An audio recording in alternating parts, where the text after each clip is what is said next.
Well, if you woke up with a foul taste in your mouth this morning, it was probably because you watched the end of the game yesterday. Jamie McLennan relieved Mika Kiprasov. He's in the net 18 seconds, and he does that. He slashed him. And you missed other ones, yeah. And then this is Jarome McGinley. He's their leader, and he's trying to do this stuff towards the end of the game. Yeah, and then he almost takes out his own goalie. I mean, this is ridiculous. And I know we've said it before, but leadership starts at the top. And this just shows a lack of class from the organization. Here's what the players said. You don't like to see that, and hopefully it wasn't intentional or kind of premeditated, but it happened, and we moved on, and we just wanted to finish the game.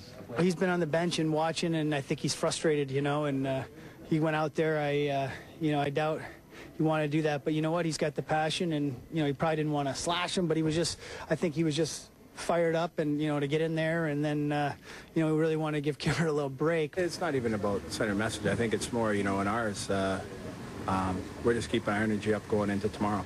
Well, naturally, the Flames are going to support one another, but that was their captain, Jarome McGinley, saying it wasn't about momentum. It was just about having an energy level for Game 6 back home tonight. Well, Ray, I think he was just fired up. I don't think he meant to slash him. Well, he slashed him 3 times, so I think it's somewhere along the line Jamie McLennan lost a screw. I think they've all lost their minds. Now, you talk about momentum for Game 7, create energy for Game 6 back home. How about doing it in the first 57 minutes of the game when it counts? Yeah. The Flames did one thing in the third period yesterday, and that's embarrass themselves as an organization. And it starts with their coach, and it goes right through their leader, Jarome McGinley. Yeah. Both of their leaderships took a hit yesterday, the reputation of it. Absolutely, and I think Colin Campbell and Gary Bettman make the Calgary Flames open the checkbooks and suspend the people you think need a suspension, but find that organization for embarrassing the NHL. This is the stuff that doesn't belong in the game, Absolutely. that the league talks about wanting to get out of the game.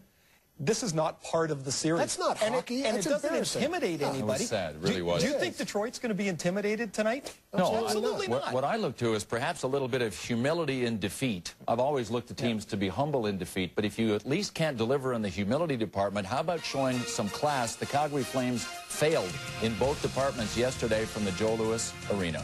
Okay, when we come back, we're going to talk about our game today, the Tampa Bay Lightning and the New Jersey Devils. It is Game 6. We're looking for difference makers. We'll see who it can be today. This has been the ADT NBC Sports Update. ADT Security Services, the world leader in home and business security. It all started with one phrase. Save the cheerleaders, save the world. They fulfilled the first half of that prophecy. You're totally my hero. Now, this Monday, it's time to save the world. I need to find Peter. He's still trying to stop an exploding man. What you're talking about is genocide. How would you like to save the world today?